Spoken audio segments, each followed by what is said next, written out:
Hey, good morning. FFAers, Fabulous French Adventures, friends, family, and fans. Hanging out by the back door here, watching the birds and the bears, the dogs, enjoying a little bit of a breeze before it gets too warm, and reviewing our plans for the Ponte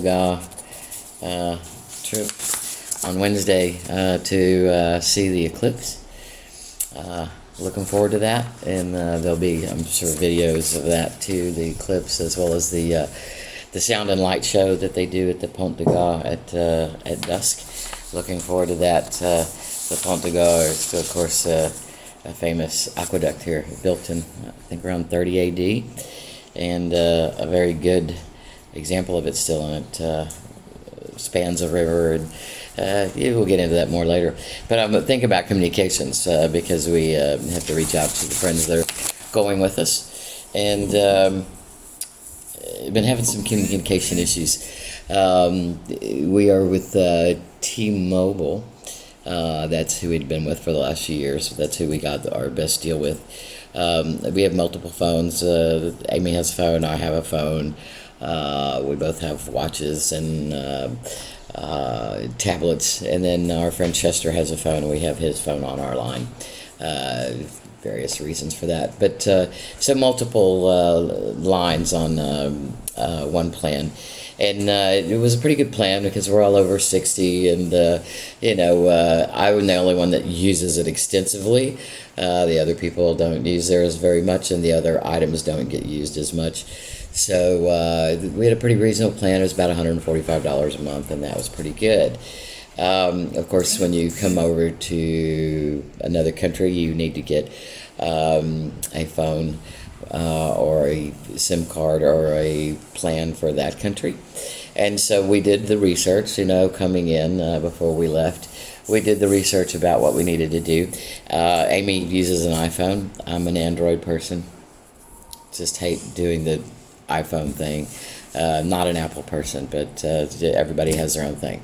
So Amy's iPhone, she could do the eSIM and as well as a dual SIM. My phone was not a phone that could do a dual SIM at the time, so I ordered a new phone. And I got a new phone that had a dual SIM capability. So when we got to France and we got a location, and a bank account, we were able to go and get French phone numbers, and we both got French SIM cards for the phones that we were carrying, and that worked out real well. We were able to have our one phone with a French SIM card and a U.S. SIM card in it, and so that whenever we made phone calls, we were able to choose what number, which SIM card we wanted to operate off of. So if we were calling a French number, we just chose that we were going to make it with our French SIM card. And if we were going to make a call to the U.S., we mostly used WhatsApp or Signal because we didn't want to incur, of course, international charges, which you would do if you were calling from abroad. So we get a lot of questions about that. How do you manage that? So the reason for keeping a U.S. Phone system, aside from wanting to obviously communicate with your friends, which you can do with friends and family members, which you can do with WhatsApp or Signal, or of course FaceTime. There's several options. WhatsApp and Signal tend to be the easiest, the clearest, probably the most secure. Signal in particular is probably the more secure one. And they're both free. FaceTime, a little maybe less secure, but certainly you can use it. They all have features where you can video conference. Of course, you could do Zoom. There's alternatives. But for phone calls, good, solid phone calls, Signal and WhatsApp seem to be the preferred methods. And they work quite well. As long as you have a U.S. number, you can use that U.S. number on Signal and WhatsApp. But the people that you're calling have to also download Signal and WhatsApp and accept your connection so that you can talk to each other. And that's fine. Most people are willing to do that. The big problem then comes in if you need to call a government agency or a business or anybody that isn't on Signal or WhatsApp, then you're going to incur that cost either by using your French number or by using U.S. number internationally. You're going to incur that cost, and you will run into that need more often than you might think, especially the first year or two. So how do you avoid that? Well, there's a lot of people that will give you advice on a lot of different ways to do that.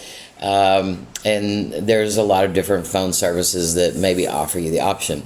One of the best that we had heard about was Tello, which is also, funny enough, owned by T-Mobile. And it's an eSIM option, and it gives you the option to talk internationally to, 60 or 80 countries, and not incur any charges, international charges. But you have to be in the U.S. to activate that eSIM card. We were already over here in Europe before we heard about this. There's supposed to be a workaround, and the workaround involves having a VPN, specifically a personalized VPN, which we have. We got a VPN on board before we left the States, and I specifically installed a personal VPN number so that having that personal VPN number is supposed to make it look like to the people on the phone systems, to the people on the computer systems, to the people on the television systems, another conversation we'll have, that I'm actually in the United States and dialing in. Mine is set to Houston, Texas. That's the closest Texas address I can set it to. So it's supposed to mask your location, make it look like your location is Houston, Texas, which is great. And in theory, it works and works well. In theory. But as technology would have it, technology also always has it, right? The technology people are getting smarter about these things. They understand the massive amount of people that are moving overseas right now, and they don't want to lose dollars to that amount of people, because that's what it's all about, of course. So they have installed a lot of VPN seeking software, and they have made it near impossible to do this, to actually mask your location using a VPN, even if it's a private VPN that's specific to you, even if it's one of the best VPN programs out there. I use NordVPN, and I use a private VPN number. It masks on my computer quite fine, but as far as our television and our phones go, we are unable to mask them.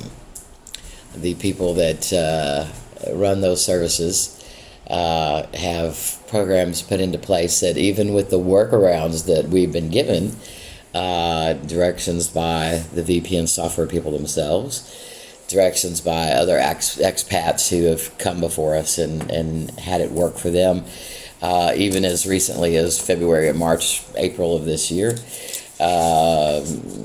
Again, there's been a lot of exodus from the States this year, and the people that run those companies don't want to lose those dollars, so they have made it difficult. And the workarounds that are out there, that are published out there, to be able to use your VPN, private or otherwise, to get around those systems, so that you can actually use the Tello system eSIM to trick it into thinking that you're in the United States when you activate your eSIM, even if you're not, or the eSIM to trick the who is it, Netflix? Trick the people on the TV that you want to think that you're in the U.S. even if you're not. No, that was Fubu's who we can't get through. They have created systems to block you from doing that. So, yes, there's some ways that you can get some of those services. No, the workarounds don't work as well as they did anymore. And so you probably won't be able to count on everything that you think you're going to be able to count on. For instance, we can't get Fubo. We can't get the VPN past Fubo, so we had to let it go. We can still get Netflix, HBO, all that stuff. We can get it most of the time in English, although sometimes it shows up in Spanish for some reason. We're in France. We cannot get Tello, but we're able to get most other things. So the best workaround we've come up with is we use WhatsApp and Signal with our friends, FaceTime sometimes, Zoom if it's a business meeting, they don't want to download WhatsApp or Signal, and then T-Mobile to keep them from nailing me, going from $145 up to $420 a month, nailing me every time somebody else who was a business person and didn't listen to my message on my cell phone and decided to call me directly anyway. I purchased I think it's $50 or $60 a month international package, and that covers my butt most of the time. So my phone cost with T-Mobile has gone up to about $215 a month, which sucks. But the great thing is your French cell phone is only going to cost you $10 or $15 a month. So yay, that's a great thing. But the workarounds that used to be seemingly simple via a VPN or a private VPN for phones and televisions and things like that don't necessarily work anymore. They've kind of caught on, and they're making it a whole lot more difficult to use those avenues. But if you plan ahead, go with Tello eSIM card, and you have to make sure you have a phone that's compatible with their eSIM card. Go with that. Load it up before you leave the States. You will be able to use it to call internationally all throughout France, all throughout the U.S., all throughout any other country. I think they have 60 or 80 countries on there. And use that as your base. And it's they have plans that range from $8 to $25 a month, which is super great. And then, like in France here, like I said, our phone cost is $15 a month. And between the two, that's $40 a month, which is a whole lot better than the $200 a month I'm spending with T-Mobile right now. So that's our best advice we can give you. If you're already here, you're probably going to be stuck with your phone service that you have, getting an international plan for $50 or $60 a month, and using WhatsApp and Signal. If you haven't left the country yet, if you haven't left US yet, go with Trello. Get the eSIM card. Make sure your phone is eSIM card compatible. Make sure you have a phone that works with their system. It's worth getting a new one if you haven't. Go ahead and get it. Make sure it works with the eSIM system. Activate that before you leave the country. Then use Tello once you leave the country as your means to connect back and forth to the U.S. and to any one of the other countries out here that you want to connect to. And then get a physical SIM card for your French number when you arrive here. Make sure the phone is dual SIM phone, eSIM for Trello, a solid SIM card for whatever you get here. We have Orange here in France. And you'll be set to go and have very cheap phone service moving forward. Don't make the mistake we did and get here and think that you can set Trello up. It doesn't work. It doesn't work with the VPN. It doesn't work with a VPN workaround anymore. It doesn't work with the private VPN. You got to get it over in the States. Maybe we'll do that when we visit, if we visit in the future. But hot tip for you there. Get it before you come. Just like your postal documents, just like your international driver's license. Get all those things taken care of before you come here.